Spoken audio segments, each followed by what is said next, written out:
Welcome back to Beyond the Helmet. I'm your host, Steve McGrath, and in this week, I'm pleased to bring you my conversation with Randy Cross.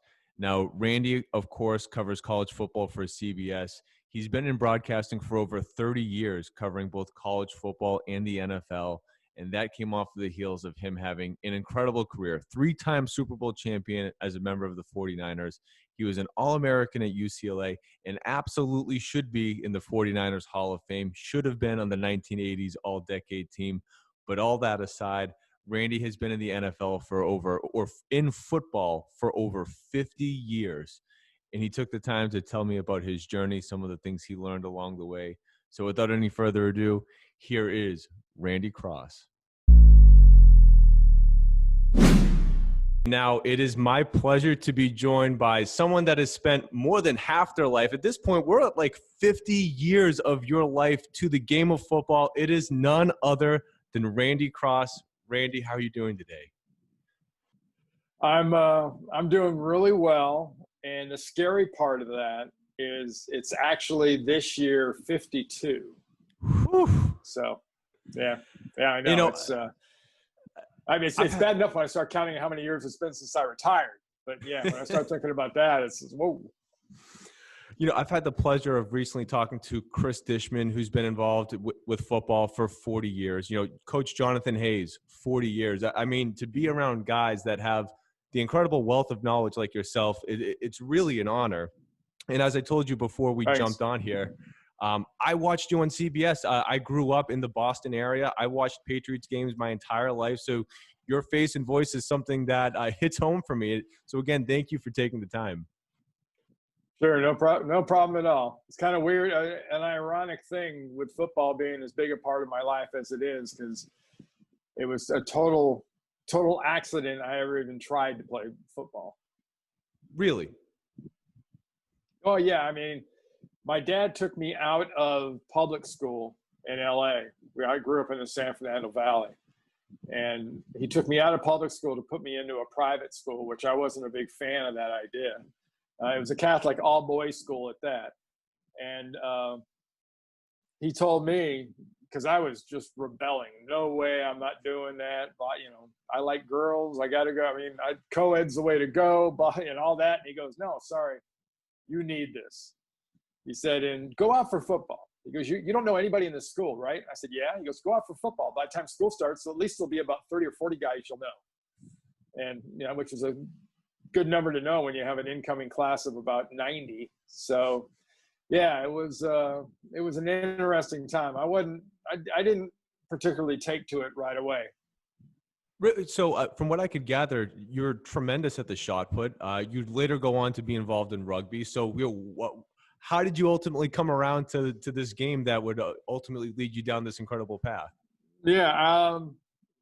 Well, my freshman football coach was one of the teachers, and it wasn't much. There was a guy that was a 10th grader JV coach named Harry Walsh and Steve Butler, who became the head coach.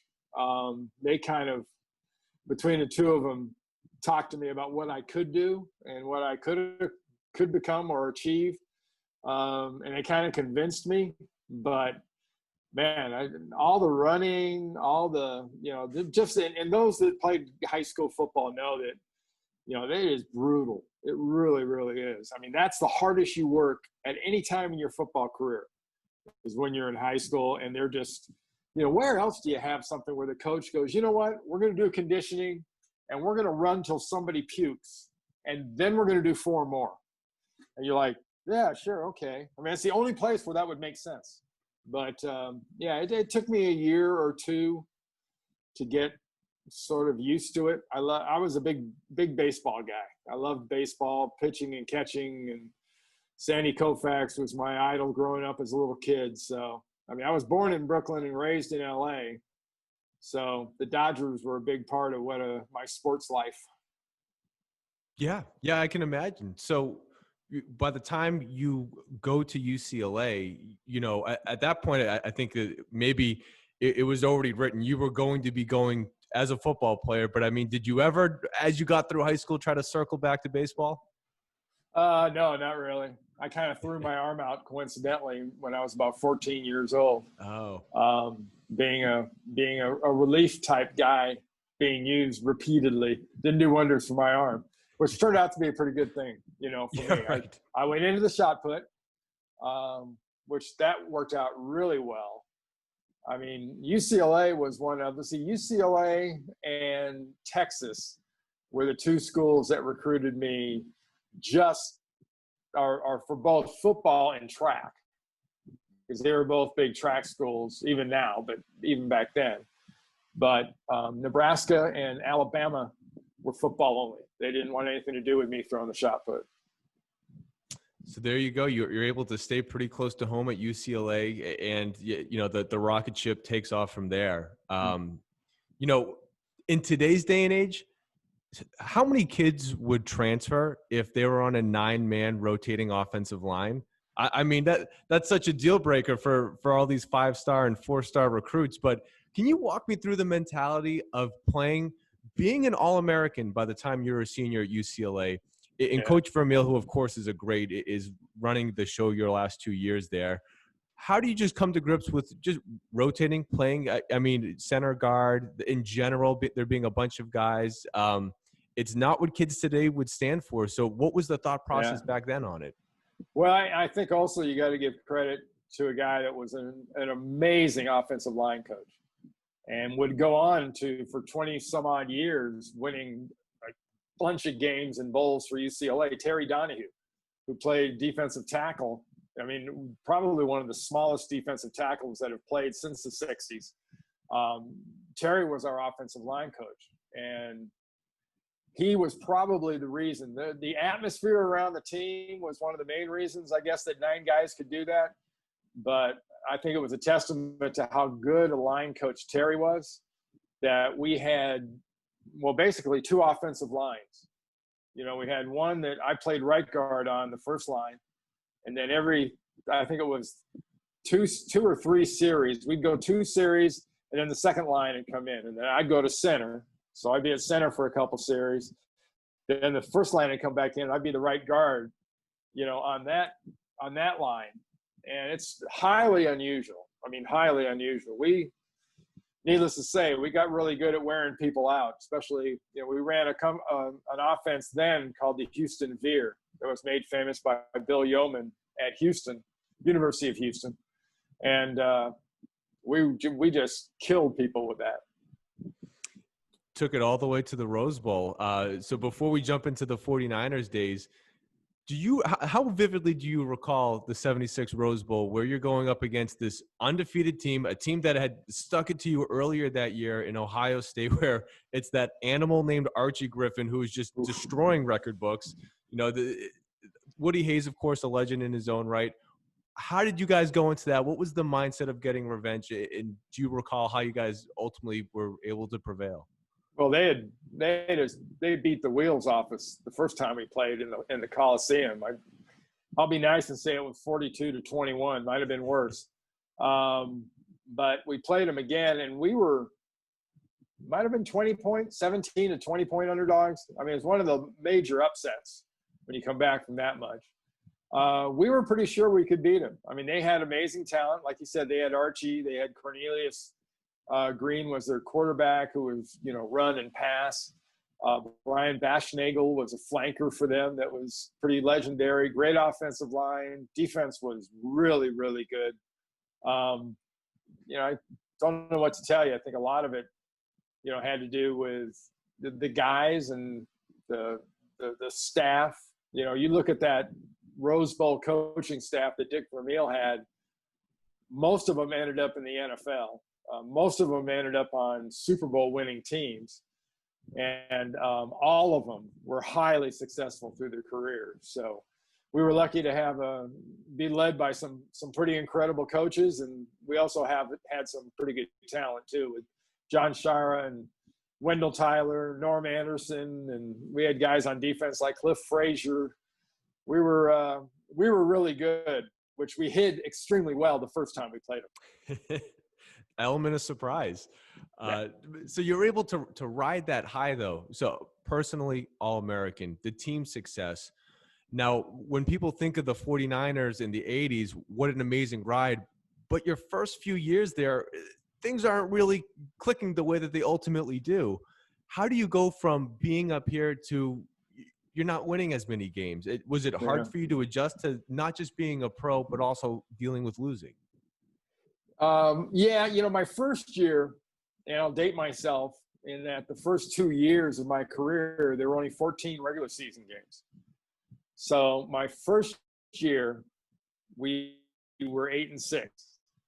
My second, we just barely missed the playoffs, and Monty Clark was the head coach. The next year, Kenny Meyer was our head coach, and we were 5-9. So they fired Monty. Eddie bought the team, DeBartolo. They hired Kenny Meyer, and he got fired. The next year we were 2-14, and they fired 2 head coaches that year. And then the next year was 79. That's when they hired Bill Walsh, and it got pretty good, but not right away because we were 2-14 Right. again. Right. And then 6-10. And then it was 16-3 in a Super Bowl. But but it made you appreciate it. I'd be honest with you. If they'd have told me I had to go through that to get to where we got, I'd have agreed pretty wholeheartedly. But when you're going through it, the 2-14, I mean, our first 2-14 team, that might have been, I still think it's arguably one of the worst teams that's ever put on a uniform in the NFL. And then the next year, the Bills 2-14 team might be the best 2-14 team ever. But it was an interesting start before the winning started. Yeah, it's funny how the record isn't the whole story, but at the end of the day, that's all anyone cares about is the record. Mm-hmm. But a bad 2-14 team with Steve DeBerg at quarterback and O.J. Simpson at running back, it's hard to imagine that team was really bad, but that's just how it works. But I wanted to jump into horrible. So Coach Walsh, to say, had his work cut out for him. He shows up and the team isn't exactly clicking in all cylinders, and he doesn't get the wins right away. Do you recall from the time he showed up how he tried to change the culture and implement his style that ultimately would prove to be successful? Well, it was little things. It was incremental, and I'm a bit biased in that he inherited 4 out of the 5 starting spots in the offensive line, which helped, quite a bit. Sure. Because I had been center and I went to guard in 79 when he and Bob McKittrick came in. And so we had Keith Fonhorst, myself, Fred Quillen, and John Ayers. And the first year in 81, we got Dan Audick. But we rotated, Ron Singletary and some different guys, Singleton. But it was by him, I think it was mainly he was just piecing things together. He knew he could get an offense going, but he was going to have to probably draft a defense. And they drafted some in 79 and 80, some parts of it. Obviously, drafting Joe and Dwight in 79 was pretty good. But then in 81, that's when we really, between drafts and trades, and signing some free agents. I mean, we signed Jack Reynolds. We signed Charlie Young. We got Fred Dean and Gary Big Hands Johnson and Big Louie Kelcher.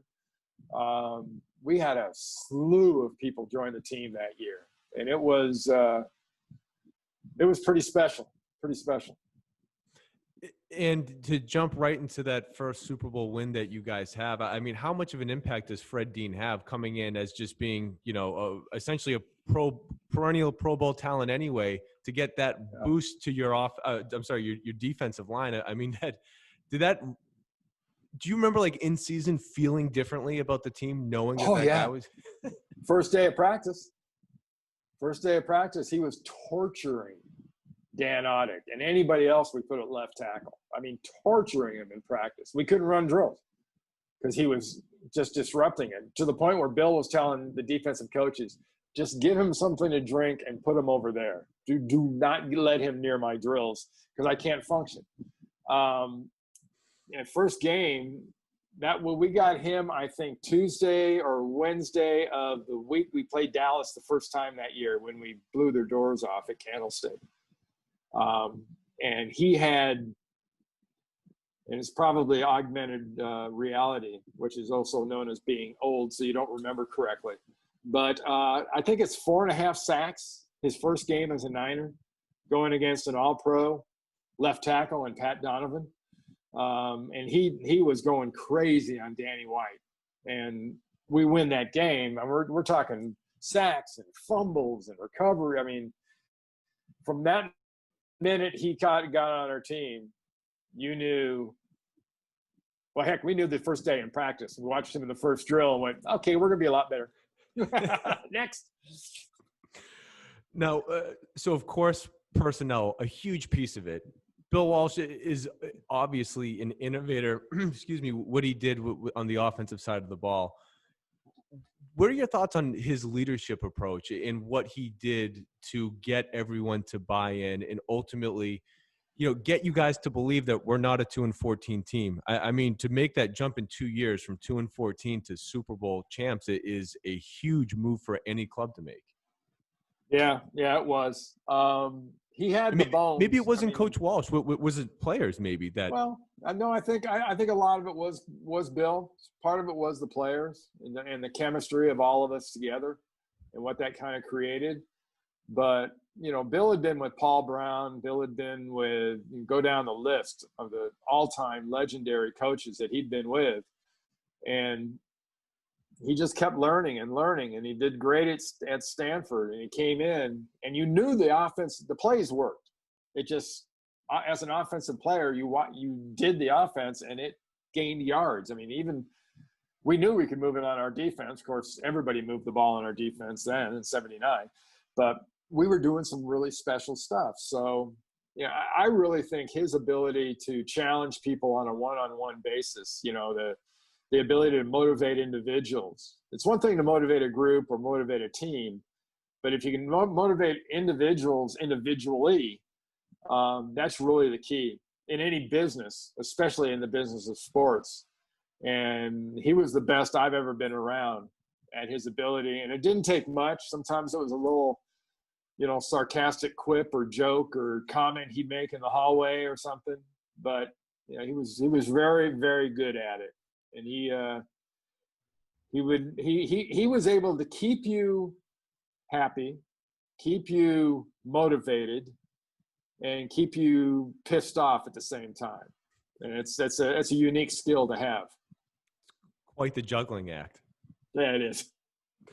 Now, you guys win, and while you do, of course, go on to have a dynastic run through the 80s, I know it's a shortened season, so maybe the players' strike has something to do with it, but maybe a little bit of a Super Bowl hangover that following year. I mean, it wasn't. Yeah, you could say that.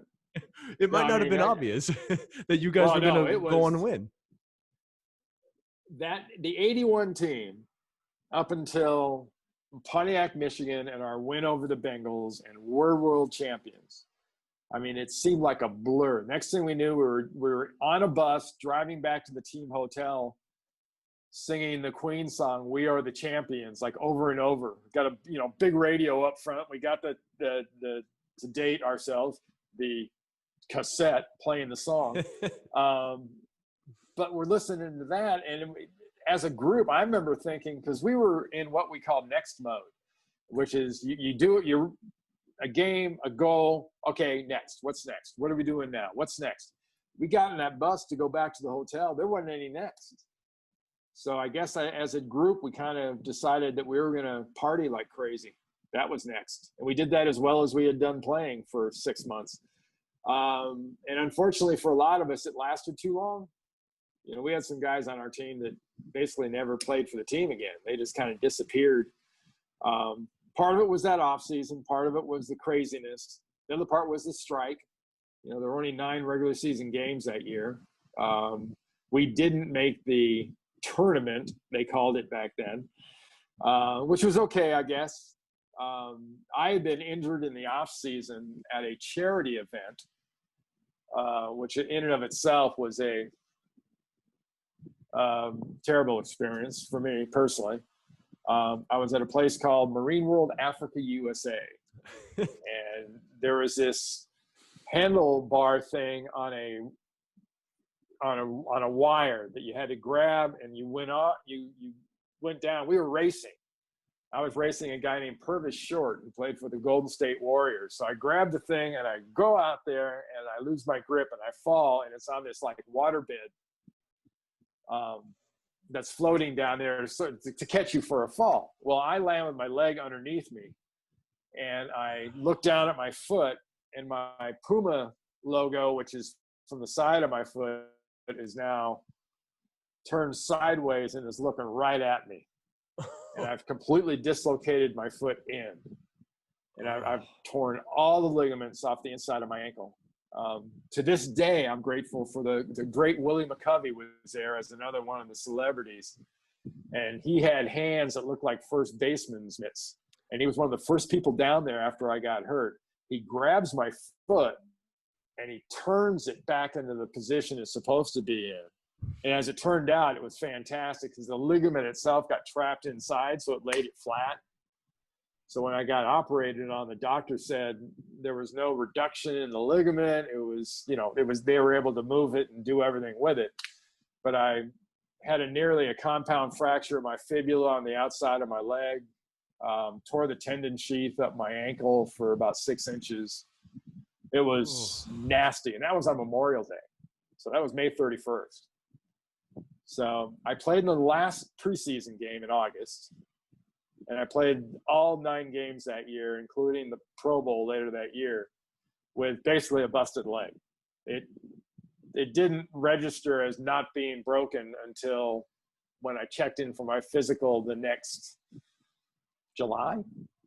Wow. That was the first X-ray I had taken where it wasn't, gray with a black line in the middle and nothing on the outside. It didn't heal right. But yeah, that was a nasty experience. That whole year was a nasty experience. It was better flushed out of everyone's brains. But 83, we played well. 83, we ended up in the NFC Championship game. We lose to the Redskins. Another one of those to this day statements, but I think we got jobbed. A couple of pass interference calls against Eric Wright and Ronnie Lott that I thought weren't very good. And Mosley kicks a field goal and they beat us. But because of the way we lost in 83, it set up how good that team was going to be in the next year. And 84 was the best team I played on. It was the first team to ever win 18 games in a year. It was pretty special. Now, would you even say that you needed 82 to have the 83 that you had? Did you need to really bottom out as a team to get back and get the hunger back? Probably. Yeah, probably. It was, like I said earlier, we had more fun than allowable by law in most states. And it was pretty crazy. And Bill had trusted us. And that was the last time in, the next 6-7 years, he would never trust a team like that again. And it was unfortunate because it was fun to see him and Jerry, and they'd be at our parties and they were always around and we were all good buddies, but we destroyed that. And that was one of the regrets I think I have as a player was, how poorly we handled that situation. But I think for all of us, it might have been the best adjustment to a relationship we could ask for. Yeah, and that's, in my opinion anyway, the right way to look at it is, well, the situation is what it is, but what was learned from it, and ultimately this path evolves where the relationship's a little bit different, but the success that you guys go on to have in 84, right, is by no means the end. It continues to roll through. You guys are just knocking on the door every year to phenomenal teams. I mean, to LT's Giants. I know, I'm sure that you don't probably think too fondly of the Giants. You probably like Cincinnati a little bit better based off the success you might have had. Giants and the Bears. I maintain to this day, there was a 3-year stretch. And we lost to the Bears in 85 and then the Giants in the playoffs. And then we lost to the Giants in the playoffs again the next year.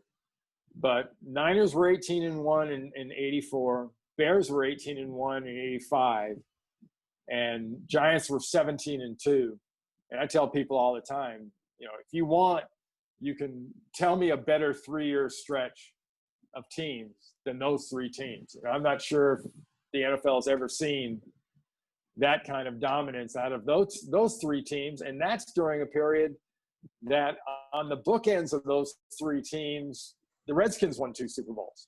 So, yeah, they were of course, the Redskins won two of their Super Bowls were the years of the strikes, which asterisk. I think for them it's great. It's a Super Bowl's a Super Bowl, but not in my mind. Yeah. Now, for you guys to go on to win again in '88, by this point, Coach Walsh is about a decade in with the 49ers. The players have to have changed now just because of the amount of time. How much did he – now, you already talked about how he had to change his relationship with the team in general based off of what happened after the first Super Bowl. That aside, was there anything different about his approach, his mentality, leadership style from the bookend Super Bowls, the 8 years between? Well, 88 was, and he has said that in all his books and everything else, 88 was the most challenging year of his career, I think. Yeah. For a lot of reasons. That's all the way around. It was just a befuddlingly stupid performances by that team. I mean, at one point, we were 6-5 and just about out of the playoff run. And then we sort of, as a group, and that's the players, decided that in spite of, all the things we were complaining about, in spite of all the people we were complaining about, in spite of everything, including the guys we're playing, we were going to win. And we went on a, 4 or 5 game winning streak and ended up, again, in a Super Bowl. Especially after, I thought one of the more gratifying wins was going to Chicago for that championship game that year and beating them in the so-called bear weather. Yeah, another feather in your cap, right? So when ultimately did you make the decision to step away from the game? Did winning the Super Bowl help you make that decision? Did Coach Walsh's decision impact yours? I mean, do you recall what that process was like for you? Well, it started right at the end of the regular season, beginning of the playoffs. I started thinking about it. I was still playing pretty well. I mean, I was second team All NFC. I was as a center again by this time, and I was an alternate for the Pro Bowl. And I played pretty well, but I wasn't playing kind of at the level I thought I should play at. And it was bothering me. And we won the first playoff game. And I was standing on the sideline against Minnesota. And the game was, clock's kind of counting down. I'm standing on the sideline and I'm just looking around. I remember looking around and saying, you know what? This might be the last time I'm ever on this field as a player. And that's when not playing kind of really hit me. And we went on. Next week, we beat Chicago in Chicago and go to the Super Bowl and stuff. But that was kind of the genesis of it. I know the Super Bowl week, I announced it at the press conference. The media day was Wednesday back then, I think, or Tuesday. But I announced at the press conference. In fact, I remember walking out of the team meeting or the offensive line meeting. Bob McKittrick, our line coach, was right there. And I said, hey, by the way, when I go to this press conference, I'm announcing my retirement. And he looks at me like, what are you doing? You've got 2-3 years left. You don't need to retire now. And I said, well, I think it's time.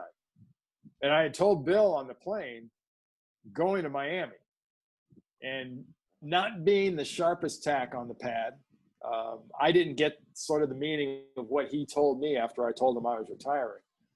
He's sitting there sipping on a glass of white wine. And I told him, and he kind of looked over at me and he said, you know what? We win this game, there's no telling how long I'll be coaching. And sure enough, after the game, a week or two later, he's retiring. But no, I I don't have much in the way of regrets. I didn't really look back much until I was on the sidelines at Candlestick in the '89 playoffs, working for the NFL Today. And it was the divisional playoff game. And I was standing there looking at these guys going, damn it, they're going to do it again. I could have been on another Super Bowl team. But that was the first time it really hit me, because I'd worked games all year long. And back then they didn't let you do your old team. You always had to be doing a team from somebody else. Right. So I've sort of framed a lot of this in terms of the team and how you guys were able to continually find success. But I'd really like to take the moment here to underscore almost every year throughout the 80s, regardless of what position you're playing, you are going to the Pro Bowl. Your first or second team, all conference, all pro. You are one of the top offensive linemen, guard, center. It didn't matter where you were playing the entire time. When you get the personal acknowledgement while you're playing, there's the team success. How do you feel about not being, getting the accolades of being even highly considered for the Hall of Fame or the team Hall of Fame? I mean, when you look at the all-decade guys from the 80s, you compare favorably to those guys in terms of team success, accolades, and games played. I mean, are you sitting there pulling out your Hall of Fame hair? Like, what is it going to take? I'm not going to lie to you. It kind of gnaws at times, but I long time ago things that I can really control, and man, that's the definition of something I can't control. I've been on for 25 years. You come off that list and you go on to the Veterans Committee. So I've been on both those lists, but I've never really gotten close. It's not my place really to say why. I have my own theories. I have my own opinion as why.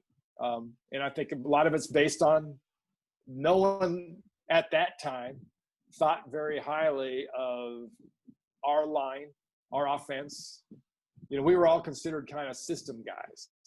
We were good because everybody was good. We were, I was a good blocker because Joe could throw well. I was a good blocker because Jerry could catch well. I was a good blocker because Roger could run well. Go down that list. But we had, Keith Von Horst is another guy that was as good as anybody that played in his era. John Ayers was as good as anybody that played in his era, as was Fred Quillen. But, there was back then the whole press mentality, the media that covered the NFL, it was all East Coast. It was smash mouth football. It was, 2 or 3 of these national writers would sort of look down their nose at us like, they're those guys, they play different. They don't smash people in the mouth every time. They'll actually have the audacity to run around people and, cut block them or do different things. And we did things to people that they hated. There wasn't a group of offensive linemen in the history of the NFL that was responsible for more rules changes than that line and that coach, Bob McKittrick. And I guarantee you say the name Bob McKittrick to 90% of the media that's covered the NFL, they'll have a negative reaction. You say the name Bob McKittrick to 90% of the guys that played during that era, they would have an extremely negative reaction. We loved him. We'd have run through doors and done whatever he asked us. And, whether people liked it or not, 99% of the time, we did do what he asked us. In a very high level, able to execute that assignment, the team overall able to execute on the field. So if it may have played a factor against the consideration that you've been able to receive, certainly in the broadcasting end, it did not impede you because like you said, 89, you're back there on the sideline and you've been in the media covering football ever since. Have you been able to do your part to vindicate Coach McKittrick? And just in general, how have you been able to just enjoy the ride of staying near the game and really, from my perspective, providing tremendous value with your insight as something that I've enjoyed on multiple occasions? Well, I appreciate that. Thank you very, very much. Yeah, I say nice things about the guys I played with. I say nice things about the people that coached me. 100% guilty as charged. I just have always felt there has always been we called it back then, and it's still appropriate in football most of the time. There's an East Coast bias in the NFL. If the key teams are on the East Coast, they're automatically that much better. The players are that much more legendary, and it doesn't really, you've got to be a transcendent type person to get any attention if you're in the West Coast. And I'll be honest, it does piss me off at times, but there's nothing I can do about it, and B, there's not enough people still around that whole process that would even have anything close to a ability to have a conversation about it, because they're either dead, retired, or I really wouldn't want to hear their opinion. So it's something that does sort of stick in my craw, but it doesn't bother me as much as it bothers my kids. It doesn't bother me as much as it bothers my wife. But that's neither here nor there. Like I said, there's nothing I can do about that. So I go on football, I go on TV, and I talk about football, and it's the best thing that's ever happened to me. Well, that is what family is for, by the way, is making sure that they're there to fight the battles harder than you. So shout out to the Cross family. But, when you look at everything you've been able to do for 3 decades covering the sport, did you have a certain platform or medium? What have you found that you like the best or dislike the most about just being a personality around the game? Yeah, because it seems like it's been a pretty easy transition for you to get into there, but you're still there. So obviously you figured something out.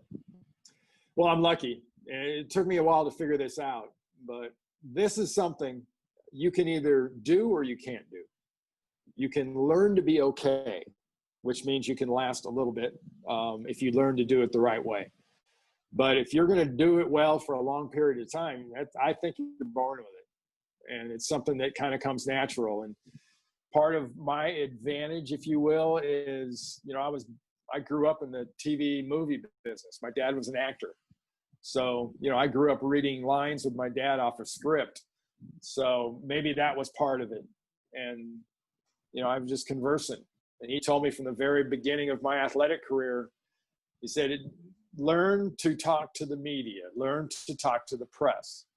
He said, they'll go a long ways towards, helping people, figure out that you're pretty good at what you do. And being adversarial with them does you absolutely zero good. So learn how to get along with them. And I think I did that. I think I speak my mind, and that's something I think people appreciate. I've got to be, I guess, honestly, as a quirky kind of sense of humor, but I crack me up a lot. And sometimes I guess that comes across as funny, but that's part of it. And, I don't take it really, really, really serious. I don't like listening to people talk about football that talk about it like, the fate of Western civilization depends on this sport or this game or this moment. Because you know what? Take a deep breath. It ain't that serious. Now, I'm sure that you have to feel really relieved with your podcast. So the Randy Cross podcast is very well put together visually on YouTube. I mean, whoever helped you on that, they did a phenomenal job. How much of a relief, though, is it for you to have control of your format? Your talking points are your talking points. You can talk as long as you want. I'm sure over the last few years, you've probably been pretty fulfilled with that. Yeah. And recently everybody's got their own website. I've got randycross.com, and that's where my podcast kind of lives. But when I was playing, starting right after that injury at that amusement park, I had a good friend that was running a radio station in San Francisco called KSFO. And he asked me if I wanted to do some morning sports. He says, we'll send a car for you. I was on crutches. He goes, we'll send a car for you. And you go in and you actually rip the news off the AP or whatever, the machine. It was a teletype machine. It all came up. You ripped it off and you read it on the radio. So I did that for a week or two. And that was my first exposure. And right after that, in '83, I think, I started doing a radio show for KCBS called Crosstalk. Unique title. But then, and the year after, so probably starting in '84, I started doing radio and TV. I did my own TV show, which I sort of put together myself. And I had a great company that I worked with initially called GGP, Golden Gators Production, out in the Bay Area, that helped me with my show for a couple of years. And I learned enough to kind of take it over and start doing it myself. So I did that before I ever retired from football. And I did USFL games for 2 years when I was in the Bay Area, because they had a TV contract that said locally you had to have a TV station broadcast your games, even though it was on a national format.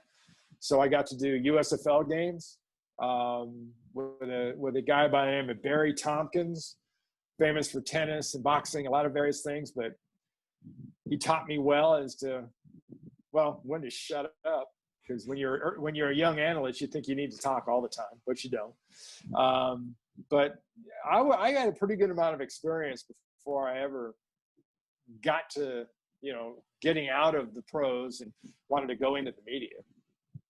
That's awesome. And this upcoming season, you're still going to be doing CBS covering it in some sort of capacity? Yeah, I do actually college football. I did the NFL for 20 years. And those in charge all the way around decided it was probably better if I did college football. So I've been doing college football the last 11 years.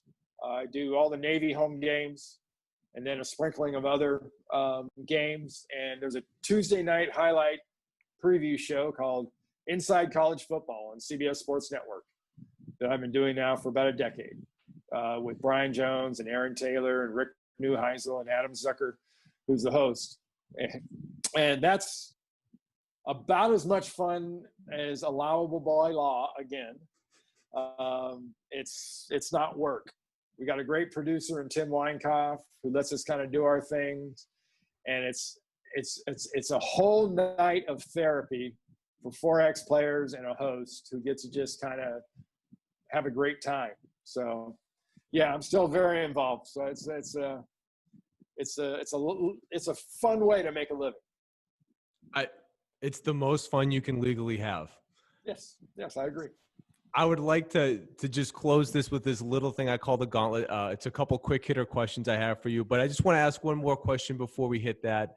And that is, now, under the assumption that college football would normally be played the entire year, were there any particular young athletes or particular teams outside maybe of UCLA that you were really looking forward to seeing playing this year? Well, I was really looking forward to seeing Clemson, and I'm going to see Clemson because as of now, Clemson will be playing. And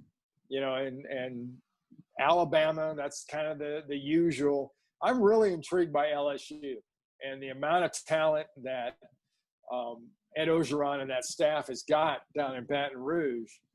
But, a dozen, 15 guys are in pro rosters right now off that team.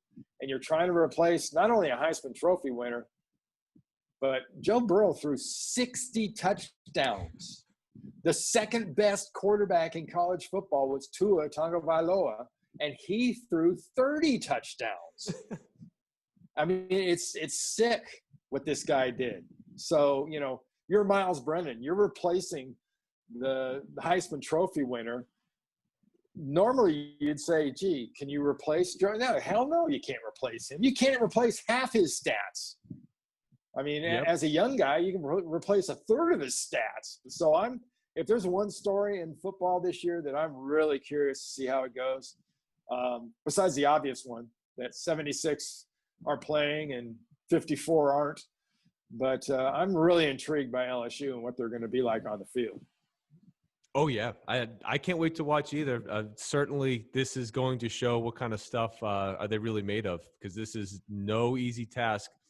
You can liken it to a 2-14 team that Coach Walsh had to see what he could do with, and hey, maybe if Coach Orgeron's lucky, he's going to be able to have anything close to that same line of success. But anyway, Randy, I just want to ask you a couple quick questions. It's this little thing we call the Gauntlet. What's most important in winning? Is it the number one offense or the number one defense? I got to be frank. Defense. Fair enough. Now, defense. This is we an moved impossible. The ball and scored, but we didn't win until we got a good defense. From someone that knows offense, everyone should be listening to that. Now, a tall task considering everything that you've been able to do, but did you have a favorite football memory? Gosh,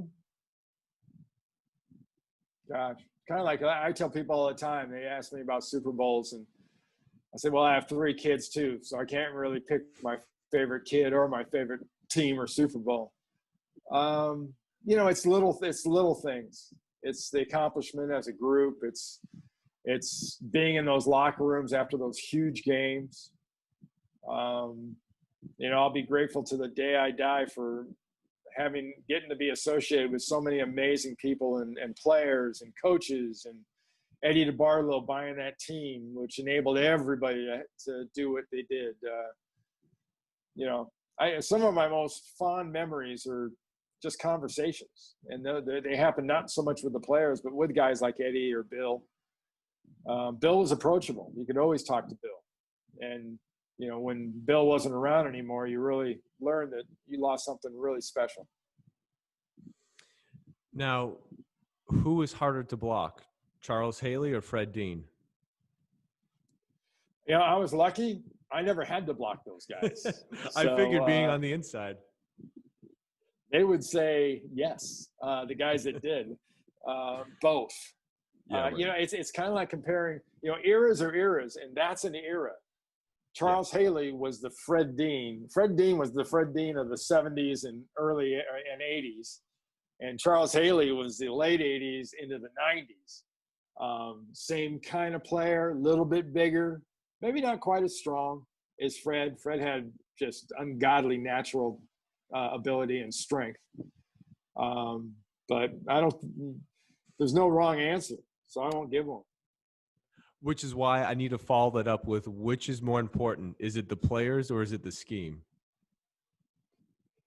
I say yes. The marriage. It's the marriage of the two.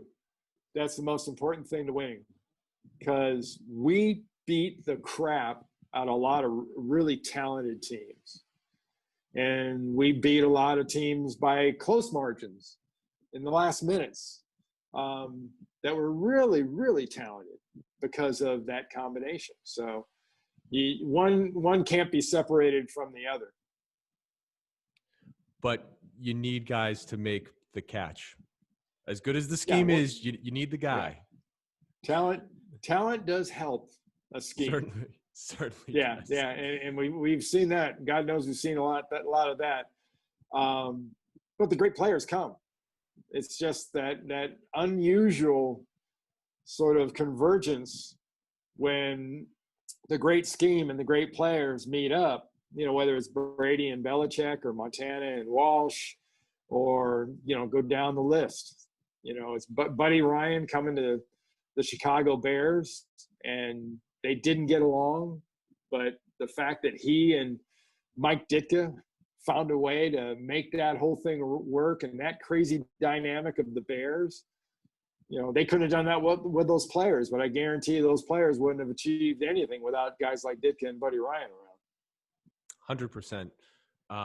So lastly, Randy, I think it's the most important question I could ask you, and it's just, given the incredible amount of success that you've had in your career, in your life, what's the best piece of advice that you'd give to a young student athlete today? a young student athlete, I would say worry about the student side, because the athlete side is going to take care of itself. You know, you hear all the cliches these days of the training regimens and, you know, the coaches and the advisors and the sports psychologists and all that stuff. That side's going to take care of itself. You're going to work. What God give you, you're going to take advantage of. And if you don't, it's your fault. But the school side, the learning side, is something you're going to have your entire life. So, you know, treat it as a special gift it is. Well, there you have it. Randy, I can't thank you enough